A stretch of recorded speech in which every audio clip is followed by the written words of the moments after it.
Hello everyone, Yubel Master here, aka 38 the Master 1, bringing you another video for the Yubel community. And this one is for you Edison players out there, which I know there's a lot of you since Edison is probably the best format for Yubel and probably the most fun playing Yubel right now, at least until the new support comes out in February 2024.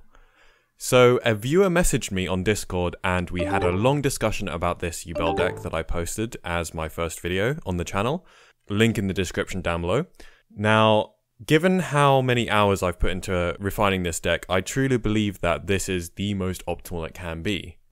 But I am still open to ideas, because even though I believe I'm probably the best Edison Yubel player in the world,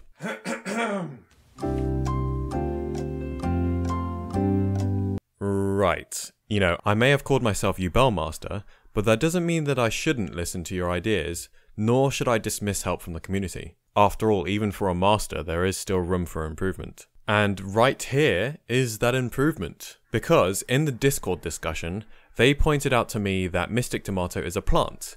That means that Lone Fire can be tributed to summon it. And they jokingly said that, oh, I wonder if Lone Fire is worth it since it's at 2 in Edison format. It is. That's right, I did it. I squeezed 2 Lone Fire Blossoms into a Yubel deck, believe it or not. Because after all, the name of the game is consistency, and I will do anything I can to improve it. I think that having 20 cards just to focus on getting 3 different dark monsters in the grave is worth it. After all, once the grave is set up, any of your 10 reborn cards in the deck become a 1-card Terra Incarnate, which is not a play to be underestimated. This is also why Summon a Monk is here after all, and I know it may seem expensive to discard a spell just to summon Armageddonite from the deck using Summon a Monk, but trust me, it's worth it, especially when you don't have anything else. After all, that spell you're discarding, it can't be used unless you have Doom Shaman in the grave anyway. So remember the priority, guys. Get Doom Shaman, Yubel, and Dark Tinker in the grave, and then summon Terra Incarnate, and then push for game, in that order. So in order to squeeze these 2 Lone Fires in, I decided to cut Stratergy and the Calculator. So onto the reasons why. Starting with the Calculator. Like I said, you have to set up your grave first, so you really don't want to see the Calculator in your opening hand. If you really think about it, the Calculator is actually a very situational card. Sure, theoretically it's a 3900 attack or more that can be summoned without tribute, but do bear in mind that you only get value out of this damage if you can attack directly. If you can't attack directly, then it just gets destroyed by Terra Incarnate and it's in the graveyard and you can't get it back.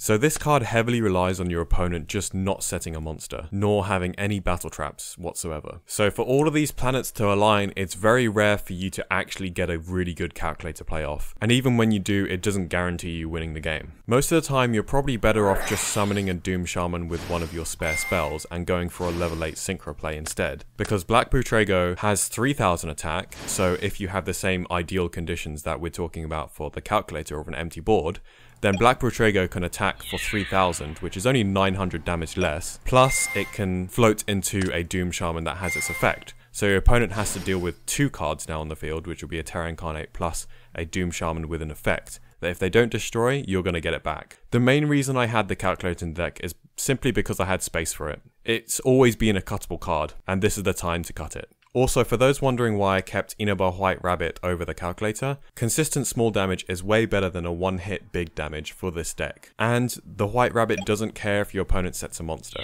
which your opponent will probably do if they don't want to take damage. Also, the Rabbit is searchable by Sangan, meaning that even though it's a one-of in the deck, you actually see it more often than you think. Plus, once you have it in your hand, it always returns back and never gets destroyed by Terra Incarnate, unlike the Calculator. So the other card I cut was Stratergy. Now I think we need to take the time here to talk about Gorz and Trag. Gorz is now a little harder to summon with Iron Wall staying face up on the field, since you have to control no cards to summon Gorz. However, Gorz is such an impactful card that it's worth keeping in the deck anyway. If you have a Gorz in hand before you have the wall, just don't set the wall, then summon it as soon as they attack you on an empty field. they're gonna have to spend resources to out it, and then you can use your Iron Wall and continue with the rest of your plays. And in the case of when you draw Gorz after you have a wall face up, you can still use Gorz by using Doom Shaman's effect and special summoning it from the hand. Sometimes this is actually a better play than going for Dark Tinker into a level 8 synchro, because with Swing of Memories you can attack with Gorz and Doom Shaman, which is 5,100 damage in total. Also, you do have Heavy Storm and Giant Trunade in the deck, and so does your opponent. So when wall is cleared, you can just use Gorz after that. It'll save your life more times than it's dead in the hand. It really is worth keeping in the deck, purely because of the impact it has of just turning the tables on your opponent. There is a reason it's limited to 1 in Edison format. That being said, the Trag versus Gorz debate is a close one, so I'll leave it up to you which one you want to keep. In fact, let me know your opinions down below. Gorz? Trag? Both? Maybe even neither? Comment down below your answer. So yeah, that's been my quick update on the Edison Yubel deck profile that's been over 10 years in the making. Please don't forget to subscribe. I will be making more Edison videos in the future here on 38 Yubel Master 1. I also encourage you to check out my videos on the new Yubel support.